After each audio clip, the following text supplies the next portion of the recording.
Hello everyone, आज हम पढ़ेंगे कक्षा 10वीं हिंदी से पाठ 1.1 जीवन नहीं मरा करता है, जिसके कवि हैं गोपाल दास नीरज जी। सबसे पहले हम गोपाल दास नीरज जी के बारे में कुछ पढ़ लेते हैं जो यहाँ पे दिया हुआ है। पद्मश्री और पद्म भूषण सम्मान से विभूषित गोपाल दास जी नीरज का जन्म 4 जनवरी 1925 को इटावा उत्तर प्रदेश के पुरावली ग्राम में हुआ था। हिंदी भाषा के प्रमुख गीतकार और कवि नीरज ने कविता के साथ साथ हिंदी सिनेमा के लिए लोकप्रिय गीत लिखे हैं। कारवां गुजर गया, बस यही अपराध है, हर बार करता हूँ, ऐ भाई जरा देख के चलो आदि। ये उनके द्वारा गाए गए गीत थे। जन सामान्य की दृष्टि में वे मानव प्रेम के अनन्य गायक हैं। उन्होंने अपनी मर्मस्पर्शी काव्य अनुभूति तथा सहज सरल भाषा द्वारा हिंदी कविता को आम जन तक पहुंचाने में महत्वपूर्ण भूमिका निभाई है। कारवां गुजर गया, प्राण गीत, आशावरी, बादल बरस गयो, दो गीत, नदी किनारे, नीरज की गीतिकाएँ, संघर्ष, विभावरी, नीरज की पाती, लहर पुकारे, मुक्तक, गीत भी अगीत आदि उनकी प्रमुख रचनाएं हैं। चलिए आज हम पढ़ेंगे उनकी एक रचना, जीवन नहीं मरा करता है। छिप छिप अश्रु बहाने वालों, मोती व्यर्थ लुटाने वालों, कुछ सपनों के मर जाने से जीवन नहीं मरा करता है। छिप छिप अश्रु बहाने वालों, मोती व्यर्थ लुटाने वालों, कुछ सपनों के मर जाने से जीवन नहीं मरा करता है। प्रस्तुत पद्यांश में हताशा एवं निराशा में डूबे इंसानों को पुनः जागृत होकर खड़े होने की प्रेरणा कवि श्री नीरज जी द्वारा दी गई है। इसका व्याख्या है। नीरज कवि कहते हैं कि वे मनुष्य जो जीवन में निराश होकर छुप छुप कर रोते हैं, आंसू बहाते रहते हैं और अपने अमूल्य अश्रु रूपी जो आंसू बहा रहे हैं वो मोतियों के समान हैं, को बेकार या बिना मतलब के लुटा रहे हैं। वे ऐसा अज्ञानतावश कर रहे हैं, वे अनजान हैं। क्योंकि यदि हमारे कुछ सपने साकार नहीं होते तो क्या हुआ? हमें आशा की उम्मीद नहीं छोड़नी चाहिए। हमें हमेशा निरंतर सपने देखते रहना चाहिए और उसे पूरा करने की कोशिश निरंतर करनी चाहिए और परिश्रम हमेशा करते रहना चाहिए। एक न एक दिन सफलता जरूर मिलती है और सपने जरूर साकार और प्रतिफलित होते हैं। आगे देखिए। सपना क्या है? नयन सेज पर सोया हुआ आँख का पानी। सपना क्या है? नयन सेज पर सोया हुआ आँख का पानी, और टूटना है उसका ज्यों जागे कच्ची नींद जवानी। गीली उम्र बनाने वालों, डूबे बिना नहाने वालों, कुछ पानी के बह जाने से सावन नहीं मरा करता है। इस कविता की इन पंक्तियों में कवि सपने को प्रतीकों के माध्यम से परिभाषित कर रहे हैं।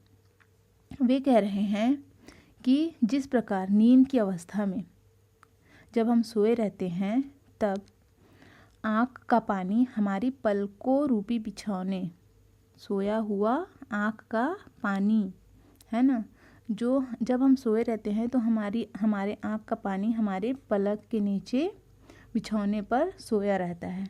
ठीक उसी प्रकार से सपना भी अचेतन अवस्था में जब हम सोए रहते हैं, है ना, उस समय हम अचेत रहते हैं। उस समय ही अपनी सेज बिछौना सजाता है और हम पर आरूढ़ हो जाता है, हमें सपने दिखाता है नए नए, है ना। और जब आंखें खुल जाती है तो वह सपना टूटकर बिखर जाता है। जब हम बंद आंखों से जो चीज़ देखते हैं वे सपने हमारे आँख के खोलते ही टूट जाते हैं। सपने का टूटना ठीक उसी प्रकार है जिस प्रकार यहाँ पे लिखा हुआ है, जागे कच्ची नींद जवानी। जिस प्रकार कच्ची नींद में ही हमारी युवावस्था जागृत हो गई हो और हम बिना अनुभव के ही बुद्धिमान बन गए हों। वर्षा काल में सावन खूब पानी बरसाता है ना। यदि इस सावन में कुछ पानी बहकर चला भी जाए तो पानी की कोई कमी नहीं होती है। ठीक इसी प्रकार सपनों के टूटने से जीवन में कोई अंतर या फर्क नहीं आता है, वह तो सदैव निर्झर झरने की तरह बहता रहता है। चलिए आगे देखते हैं। खोता कुछ भी नहीं यहाँ पर, केवल जिल्द बदलती पोथी, जैसे रात उतार चांदनी, पहने सुबह धूप की धोती। वस्त्र बदलकर आने वालों, चाल बदलकर जाने वालों, चंद खिलौनों के खोने से बचपन नहीं मरा करता है। कवि इस कविता की पंक्ति के माध्यम से क्या बता रहे हैं? कवि द्वारा संसार के परिवर्तन नियम का इन पंक्तियों में मनोहारी चित्रण किया गया है।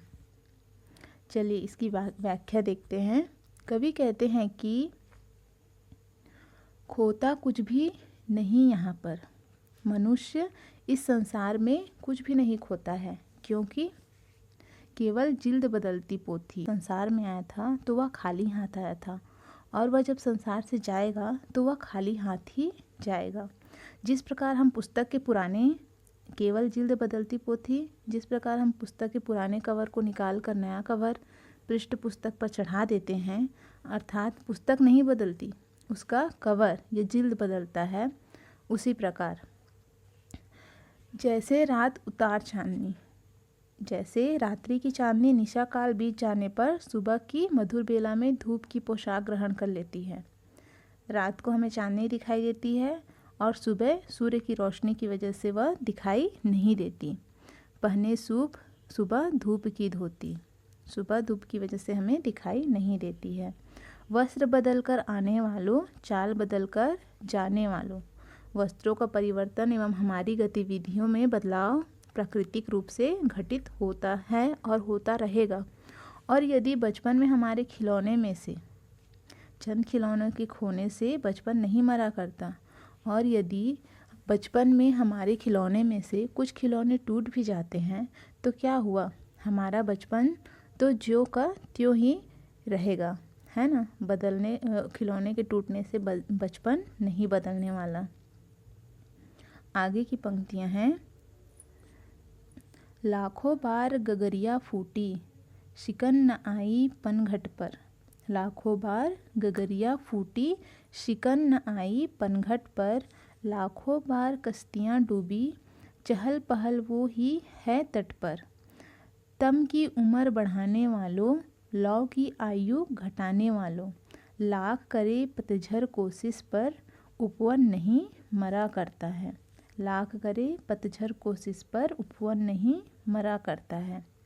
कवि इन पंक्तियों से क्या बताना चाह रहे हैं? कवि ने उत्थान पतन को संसार का एक क्रम बतलाया है, जिसमें प्रकृति तटस्थ यानी बीच की बनी रहती है ना। उत्थान और पतन, उत्थान यानी कि ऊपर उठना, पतन यानी कि पूरी तरीके से नष्ट हो जाना। तो यहाँ पर कवि ने उत्थान और पतन को संसार का क्या बताया है? एक क्रम बताया है। देखिए इसका अर्थ है, कवि कहते हैं कि लाखों बार गगरिया फूटी, शिकन न आई पनघट पर।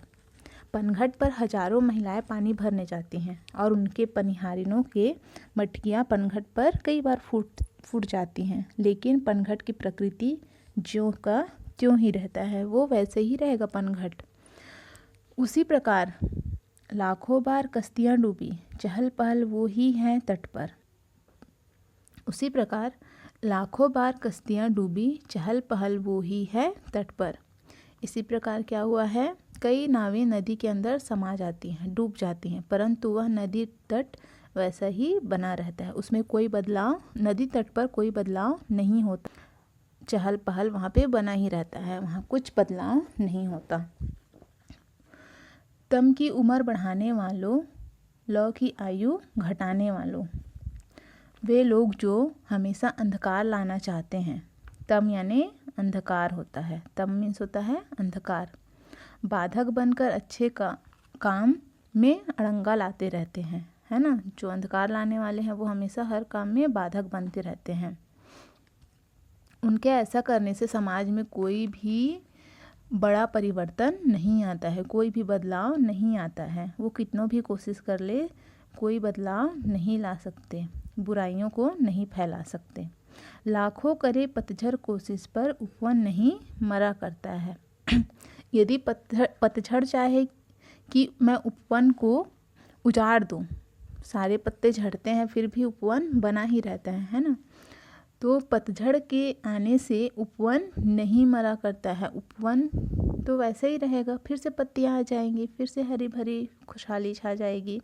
यह प्राकृतिक सत्य है कि मूल प्रवृत्ति में कभी कोई विशेष परिवर्तन नहीं आता है, वह अपरिवर्तनशील होता है। छोटे मोटे बदलाव चाहे जितने भी आ जाए, कुछ भी घटनाएं घट जाएं, पर जो वास्तविक रूप है वह कभी नहीं बदलता है। अगली लाइन है, देखिए। लूट लिया माली ने उपवन, लूटी न लेकिन गंध फूलों की। लूट लिया माली ने उपवन, लूटी न लेकिन गंध फूल की। तूफानों तक ने छेड़ा पर, खिड़की बंद न हुई धूल की। तूफानों तक ने छेड़ा पर, खिड़की बंद न हुई धूल की। नफरत गले लगाने वालों, सब पर धूल उड़ाने वालों, मुखड़ों की नाराज़ी से दर्पण नहीं मरा करता है। कुछ मुखड़ों की नाराज़ी से दर्पण नहीं मरा करता है। इन पंक्तियों में कवि क्या कह रहे हैं? कवि ने प्रकृति के उपहारों का मनोहारी चित्रण इन पंक्तियों में किया है। देखिए, लूट लिया माली ने उपवन। कवि कह रहे हैं यदि किसी बगीचे को माली ने उजाड़ दिया तो क्या हुआ, है ना। लूटी न लेकिन गंध फूलों की, फूलों की खुशबू तो नहीं लूट पाया ना, वो तो वैसे ही रहेगी। तूफानों तक ने छेड़ा पर, खिड़की बंद न हुई धूल की। तूफानों और आंधी के आने से धूल की खिड़की कभी बंद नहीं होती। तूफान आ जाए चाहे आंधी हो जाए, धूल की खिड़की कभी बंद नहीं होती। वे लोगों को प्रेरणा देते हैं कि वे लोग जिनमें नफरत की द्वेष भावना के गुण भरे हुए हैं, है ना। नफरत गले लगाने वालों, कवि उन लोगों को प्रेरणा दे रहे हैं कि जिनके अंदर नफरत की धूल, नफरत की द्वेष भावना के गुण भरे हुए हैं, उन्हें प्रेरणा दे रहे हैं कि नफरत गले लगाने वालों, सब पर धूल उड़ाने वालों, वे लंबे समय तक चलने वाले नहीं होते हैं। अल्पकाल में ही ऐसे लोगों का पतन हो जाता है। कुछ मुखड़ों की नाराज़ी से दर्पण नहीं मरा करता है। और यदि कुछ लोग दर्पण से नाराज़ भी हो जाए तो दर्पण को क्या फ़र्क है ना, उसको कोई फ़र्क नहीं पड़ेगा, कोई अंतर नहीं आने वाला है। इसलिए लिखा हुआ है कुछ मुखड़ों की नाराज़ी से दर्पण नहीं मरा करता है। दर्पण तो वैसे ही रहेगा, वो टूटेगा नहीं कि लोग मुझसे नाराज़ हो गए तो मैं टूट जाऊं। तो इस प्रकार कवि ने इस कविता के माध्यम से हमें प्रेरणा दिया है कि अगर हमारा कोई सपना पूरा नहीं हो पाता है, इसका मतलब यह नहीं है कि हमारी ज़िंदगी पूरी तरीके से ख़त्म हो गई है। हमें निरंतर प्रयास करते रहना चाहिए और जीवन में कुछ अच्छा करने की कोशिश हमें लगातार करते रहना चाहिए। ऐसा समय ज़रूर आएगा जीवन में कि वह हमारा सपना जो हम देख रहे हैं, जिसके लिए हम कड़ी परिश्रम कर रहे हैं, वह ज़रूर पूरा होगा। एक दो सपने के टूट जाने से जीवन खत्म नहीं होता है। आज के लिए बस इतना ही। धन्यवाद।